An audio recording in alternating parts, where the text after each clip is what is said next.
So friends, ಇವಾಗ next ಬಂದ್ಬಿಟ್ಟು ಹೃದಯ ಸಮುದ್ರ. ಓಕೆನಾ, ದ ರಾ ಬೇಂದ್ರೆ ಅವ್ರು ಬರ್ತಿದ್ದಾರೆ. ನೆಕ್ಸ್ಟ್ ಲೆಸನ್ வந்து ஹிருதய சமுத்திரா. இது வந்து த ரா பேந்திரா அவங்க எழுதிக்கிறாங்க. இதில் வந்து என்னன்னா, இந்த லெசனில் வந்து இந்த ஓஷனுக்கு வந்து நம்ம ஹார்ட்டுக்கு இதில் ஹார்ட்டை வந்து கம்பேர் பண்ணுறாங்க. ஹெச்இஆர்டி. ஓகே, நம்ம ஹார்ட்டை வந்து கம்பேர் பண்ணுறாங்க. இதுக்கு ஓஷனுக்கு கவி வந்து எப்படி கம்பேர் பண்ணுறாங்கன்னா, இந்த ஓஷன் எவ்வளோ பெருசோ அதே மாதிரி நம்ம ಹಾರ್ಟ್ ಕೂಡ ಅவ்வளೋ பெருசா. ಓಕೆವಾ. ಈ ಕವಿ ಏನು ಮಾಡ್ತಾ ಇದ್ದಾರಪ್ಪ ಅಂದರೆ, ನಮ್ಮ ಹೃದಯನ ಓಷನ್ಗೆ ಒಂದು ಕಂಪ್ಯಾರಿಸನ್ ಕೊಡ್ತಾ ಇದ್ದಾರೆ. ನಮ್ಮ ಓಷನ್ ಎಷ್ಟು ದೊಡ್ಡದಿರುತ್ತೋ ಅದೇ ಥರ ನಮ್ಮ ಹೃದಯ ಕೂಡ ಅಷ್ಟೇ ದೊಡ್ಡದಾಗಿರುತ್ತೆ ಅಂತ ಕವಿ ಹೇಳ್ತಾ ಇದ್ದಾರೆ.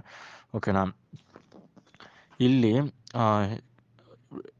ನಾವು ಒಂದು ಬ್ಯೂಟಿನ ನೋಡಬೇಕಂದ್ರೆ ನಮ್ಮ ಸ್ಕೈ ಕೂಡ ಬ್ಲೂ ಕಲರಲ್ಲಿದೆ, ಓಷನ್ ಕೂಡ ಬ್ಲೂ ಕಲರಲ್ಲೇ ಇರುತ್ತೆ ಅಂತ ಕವಿ ಹೇಳ್ತಾ ಇದ್ದಾರೆ. ಅದು ಒಂಥರ ಒಂದು ಬ್ಯೂಟಿ ಅಂತ ಹೇಳ್ತಾ ಇದ್ದಾರೆ.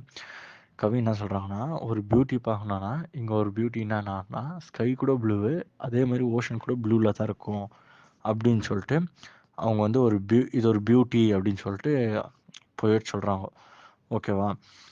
இப்போது நம்ம ஹார்ட்டுக்குள்ளே வந்து நம்மளை பிடிச்சவங்கள நாங்கள் வச்சுன்னுக்குவோம். மீன்ஸ் நம்ம லவ் பண்ணுறவங்களாகட்டும், நம்மளை பிடிச்சவங்களாகட்டும், நம்ம ஹார்ட்டுக்குள்ளே வந்து நாங்கள் வச்சுன்னுக்குவோம் இல்லை. அதே மாதிரி இந்த சமுத்திரா மீன்ஸ் இந்த ஓஷன் கூட ಅದಕ್ಕೆ ಪುಚ್ಚ மாதிரி ஒரு ಬ್ಯೂಟಿಯೇ ಅದು ಹಾರ್ಟ್ಕೊಳ್ಳೋ ವಚ್ಚಿನ್ಕದ. ಓಕೆವಾ. ನಾವು ಇಷ್ಟಪಟ್ಟವ್ರನ್ನ ಹೇಗೆ ನಾವು ನಮ್ಮ ಮನಸ್ಸೊಳಗಡೆ ಇಟ್ಕೊಂಡಿದ್ದೀವೋ ಅದೇ ಥರಾನೇ ಈ ಸಮುದ್ರ ಕೂಡ ಅದ್ರ ಒಳಗಡೆ ಒಂದು ಬ್ಯೂಟಿನೇ ಇಟ್ಕೊಂಡಿದೆ ಅಂತೆ. ಹಂಗಂತ ಕವಿ ಹೇಳ್ತಾ ಇದ್ದಾರೆ. ಆಯಿತಾ. ಆಮೇಲೆ ಕವಿ ಏನು ಹೇಳ್ತಾ ಇದ್ದಾರಪ್ಪ ಅಂದರೆ, ಊರು ಎಲ್ಲಿರುತ್ತೋ ಅಲ್ಲಿ ಊರಿಗೂ ಒಬ್ಬೊಬ್ಬರು ವೀರರು ಇರಲೇಬೇಕಂತೆ, ವೀರರು. ஓகேனா. கவி என்ன சொல்கிறாங்கன்னா, ஒரு ஊருக்கும் ஒரு வீர இருந்தே இருக்கணும் அப்படின்னு சொல்லிட்டு கவி சொல்கிறாங்க. கவி அப்புறம் வந்து ಪುರಂದರದಾಸ್ ಅದು ஒரு ಇದು சொல்கிறாங்க, 2 லைனு. ಅಲ್ಲಿರುವುದು ನಮ್ಮ ಮನೆ, ಇಲ್ಲಿರುವುದು ಸುಮ್ಮನೆ. ஓகேவா. அங்கே இருக்கிறது வந்து எங்கள் வீடு, இங்கே இருக்கிறது வந்து சும்மா ஒரு வீடு. மீன்ஸ் அங்கே இருக்கிறது வந்து எப்படின்னா, நாங்கள் செத்துட்ட பிறகு நாங்கள் போகிறோம் பார்த்தியா, அது வந்து நம்மளோட உண்மையான வீடு. இது வந்து சும்மா நம்ம இன்ட்டு போகிறது தான் இங்கே வந்துக்கிறோம் அப்படின்னு சொல்லிட்டு ಪುರಂದರದಾಸರು வந்து சொல்கிறாங்க. ಪುರಂದರದಾಸರು ಹೇಳಿದ್ದಾರೆ. ಏನಪ್ಪ ಹೇಳಿದ್ದಾರೆ ಅಂದರೆ, ಅಲ್ಲಿರುವುದು ನಮ್ಮ ಮನೆ, ಇಲ್ಲಿರುವುದು ಸುಮ್ಮನೆ. ಅಂದರೆ ನಾವು ಸತ್ತ ಮೇಲೆ ಹೋಗೋದು ಬಂದ್ಬಿಟ್ಟು ನಿಜವಾದ ನಮ್ಮ ಮನೆ, ಇಲ್ಲಿರೋದು ಬಂದ್ಬಿಟ್ಟು ನಾವು ಸುಮ್ಮನೆ ಅಂತ ಬಂದು ಹೋಗೋದು ಅಷ್ಟೇ ನಮ್ಮ ಕೆಲಸ ಇಲ್ಲಿ ಅಂತ. ಸೊ ನೆಕ್ಸ್ಟ್ ಏನು ಹೇಳ್ತಾ ಇದ್ದಾರಪ್ಪ ಅಂದರೆ ಕವಿ, ಸೊ ನಾವು ಬಂದು ಈ ಹೋಗೋದ್ರೊಳಗಡೆ ಈ ಗ್ಯಾಪ್ ಏನಿದೆಯಲ್ಲ, ಇಲ್ಲಿ ನಾವು ಏನು ಬಂದು ಹೋಗೋಷ್ಟೊತ್ತಿಗೆ ನಾವು ಇಲ್ಲಿ ಜೀವನ ಮಾಡ್ತೀವಲ್ಲ ಈ ಭೂಮಿ ಮೇಲೆ, ಆ ಟೈಮಲ್ಲಿ ನಾವೇನಾದರೂ ಒಂದು ಸಾಧಿಸಬೇಕು ಅಂತ ಕವಿ ಹೇಳ್ತಾ ಇದ್ದಾರೆ. ஓகேனா.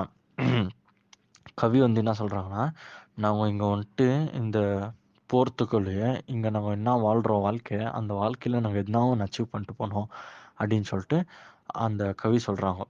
ஸோ நெக்ஸ்ட்டு கவி வந்து என்ன சொல்கிறாருன்னா, நம்ம இந்த பூமி மேலே ஹியூமன்ஸ் இருக்கிறோம், அதே மாதிரி ஒரு பாசிட்டிவ்னஸ் கூட எங்கள் கூட இருக்குது, ಗಾಡ್ இருக்கிறாரு எங்கள் கூட அப்படின்னு சொல்லிட்டு ಕವಿ சொல்கிறான். ಅದೇ ಥರ ದೇವರು ಕೂಡ ನಮ್ಮ ಜೊತೆ ಇದ್ದಾರೆ, ದೇವರೇ ನಮಗೆ ಒಂದು ಪಾಸಿಟಿವ್ನೆಸ್ಸು ಅಂತ ಕವಿ ಹೇಳ್ತಾ ಇರೋದು. ஸோ இப்போ வந்து தாவுனா ஓஷனு, நாவுனா ஷிப்பு. ஓகேவா. அதே மாதிரி தான் மனுஷனுடைய ரிலேஷன்ஷிப்பு அப்படின்னு சொல்லிட்டு கவி சொல்கிறாங்க.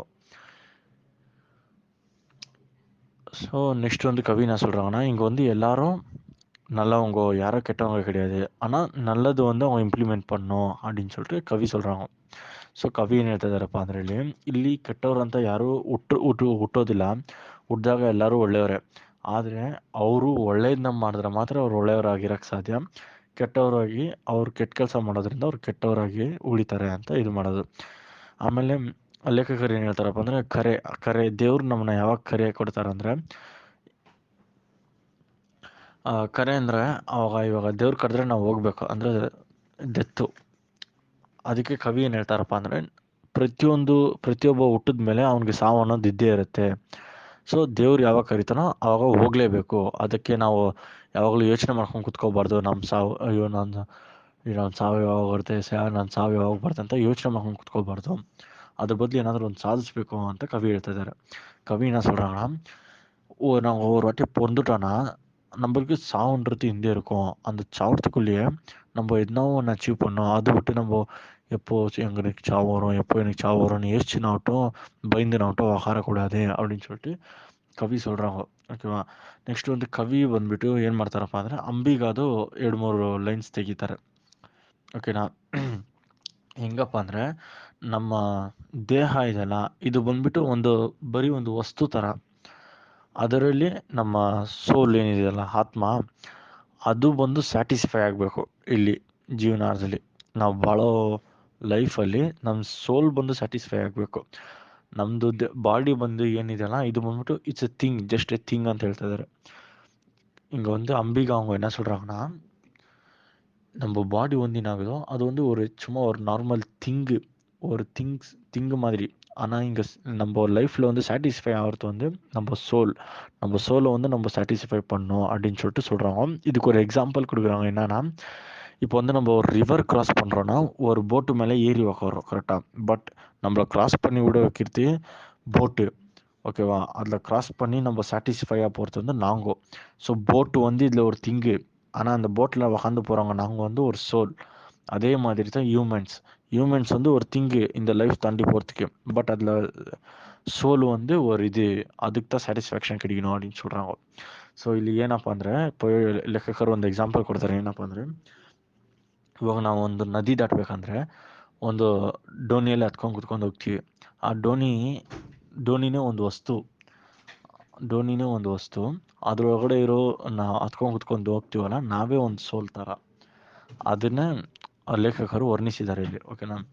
ಅದೇ ಥರ ನಾವು ಡೋಣಿ ಜಾಗದಲ್ಲಿ ನಾವು ಇದ್ದೀವಿ, ನದಿ ಜಾಗದಲ್ಲಿ ಲೈಫ್ ಇದೆ, ಸೋಲ್ ಜಾಗದಲ್ಲಿ ನಾವು ಇರೋ ಜಾಗದಲ್ಲಿ ಅಂದರೆ ಡೋಣಿ ಒಳಗಡೆ ನಾವು ಕುತ್ಕೊಂಡಿರ್ತೀವಲ್ಲ, ಆವಾಗ ನಾವು ಸೋಲ್ ಅಂತ ಕನ್ಸಿಡರೇಷನ್ ಮಾಡ್ಕೋಬೇಕು. ಆ ಥರ ಕವಿ ಒಂದು ವರ್ಣಿಸಿದ್ದಾರೆ. ಓಕೆನಾ. ಸೊ ಇಲ್ಲಿ ಏನು ಹೇಳ್ತಾರಪ್ಪ ಅಂದರೆ, ನಾವು ಬಂದ್ಬಿಟ್ಟು ನಮ್ಮ ಲೈಫ್ ಸ್ಯಾಟಿಸ್ಫ್ಯಾಕ್ಷನ್ ಮಾಡ್ಕೋಬೇಕು. ಹೆಂಗಪ್ಪ ಅಂದರೆ, ನಮ್ಮ ಲೈಫ್ನ ಹೆಂಗೆ ಸ್ಯಾಟಿಸ್ಫ್ಯಾಕ್ಷನ್ ಮಾಡ್ಕೊಳ್ಳೋದಂದರೆ, ಈ ಯೋಗಾಸನ ಮಾಡೋದಾಗಲಿ, ಎಕ್ಸಸೈಸ್ ಮಾಡೋದಾಗಲಿ, ಮೆಡಿಟೇಷನ್ಸ್ ಮಾಡೋದಾಗಲಿ, ಈ ಥರ ಮಾಡಿ ನಮ್ಮ ಲೈಫ್ನ ಪಾಸಿಟಿವಿಟಿಯಲ್ಲಿ ಗ್ರೋ ಮಾಡ್ಕೊಂಡು ಹೋಗ್ಬೇಕು. ಆವಾಗಲೇ ನಮ್ಮ ಲೈಫ್ಗೆ சாட்டிஸ்ஃபேக்ஷன் ஆகுது ಅಂತ கவி எழுதுறாரு. கவி என்ன சொல்கிறாங்கன்னா, ஒரு பாசிட்டிவிட்டி நம்ம க்ரோ பண்ணோம், நம்ம லைஃப்க்கு ஒரு சாட்டிஸ்ஃபேக்ஷன் கிடைக்கணும்னா மெடிடேஷன் பண்ணோம், யோகாசனா பண்ணோம், அப்புறம் வந்து இந்த மாதிரி நல்ல நல்ல வேலையாக செஞ்சால் தான் நம்ம ஒரு சொல்க்கு சாட்டிஸ்ஃபேக்ஷன் கிடைக்கும் அப்படின்னு சொல்லிட்டு கவி சொல்கிறாங்க. அப்புறம் நம்ம வந்து இங்கே சேடாக இருந்தால் தான் நம்மளுக்கு வந்து ஒரு நெகட்டிவ் எனர்ஜி கிடைக்குமா. ஸோ நம்ம வந்து ಬ್ಯಾಡ್ ಥಿಂಗ್ಸ್ செய்வோம் அந்த மாதிரின்னு சொல்லிட்டு ಕವಿ சொல்கிறாங்க. ಕವಿ ಏನು ಹೇಳ್ತಿದ್ದಾರೆ ಅಂದರೆ, ನಾವು ಸ್ಯಾಡ್ ಆಗಿರೋದಾಗಲಿ ಈ ಥರ ಮಾಡಿದ್ರೆ ನಮಗೆ ಒಂದು ನೆಗೆಟಿವ್ ಎನರ್ಜಿನೇ ಗ್ರೋ ಆಗೋದು. ಅದ್ರ ಬದಲು ನಾವು ಆ್ಯಕ್ಟಿವ್ ಆಗಿದ್ದು ಮುಂದೆ ಪಾಸಿಟಿವ್ನೆಸ್ನ ಕ್ರಿಯೇಟ್ ಮಾಡ್ಕೋಬೇಕಂತ ಕವಿ ಹೇಳ್ತಿದ್ದಾರೆ. ಸೊ ದೇವ್ರು ಬಂದು ನಮಗೆ ಎಲ್ಲರಿಗೂ ಒಂದು ಸಾವು ಇದ್ದೇ ಇರುತ್ತೆ. ದೇವ್ರು ಬಂದು ಒಂದು ಕರೆ ಕೊಡ್ತಾರೆ. ಅದು ಯಾವ ಥರ ಇರುತ್ತಪ್ಪ ಅಂದರೆ, ಈ ಸುನಾಮಿ ಬಂದು ಭೂಮಿನೇ ಅಳಿಸೋಗೋ ಥರ ಇರುತ್ತಂತೆ. ஓகே. கடவுள் வந்து எல்லாருக்கும் ஒரு சாவு இருக்குது, இந்தே இருக்கும்னு சொல்லிக்கிறாருல. அப்போ கடவுள் வந்து நம்மளை எப்படி கூட்டின்னு போகிறாருன்னா, எல்லாரையும் ஒரே வாட்டி இந்த சுனாமி வச்சு அச்சுன்னு போயிடும் எல்லாரையும். அந்த மாதிரி ஒரு கால் கொடுக்குவார் சாமி நம்மளுக்கு அப்படின்னு சொல்லிட்டு இலக்கக்காரர் சொல்கிறாங்க. அதுக்கு இலக்கக்காரர் என்ன சொல்கிறாங்கன்னா, அந்த சாவுக்கெல்லாம் நம்ம பயந்துன்னு உக்காரக்கூடாது. அந்த சாவு வரத்துக்கு முன்னாடி நம்மளுக்கு என்ன லைஃப் இருக்குதோ அந்த லைஃப்பில் நம்ம எதுனா வாழ்ந்து ಅಚೀವ್ பண்ணின்னு போனோம் அப்படின்னு சொல்லிட்டு ಪೊಯೆಟ್ சொல்கிறாங்க. ಸೊ ಕವಿ ಏನು ಹೇಳ್ತಾರಪ್ಪ ಅಂದರೆ, ದೇವ್ರು ಬಂದು ನಮ್ಮನ್ನ ಕರ್ಕೊಂಡು ಹೋಗೋಕ್ಕಿಂತ ಮುಂಚೆ ನಾವು ಇಲ್ಲಿ ಏನು ಜೀವನ ಮಾಡ್ತೀವೋ ಆ ಜೀವನದಲ್ಲಿ ಏನಾದರೂ ಒಂದು ಸಾಧಿಸ್ಬಿಟ್ಟು ಹೋಗಬೇಕು ಅಂತ ಕವಿ ಹೇಳ್ತಾ ಇದ್ದಾರೆ. ಈ ಲೆಸನ್ ಇಷ್ಟೇ. ಓಕೆ.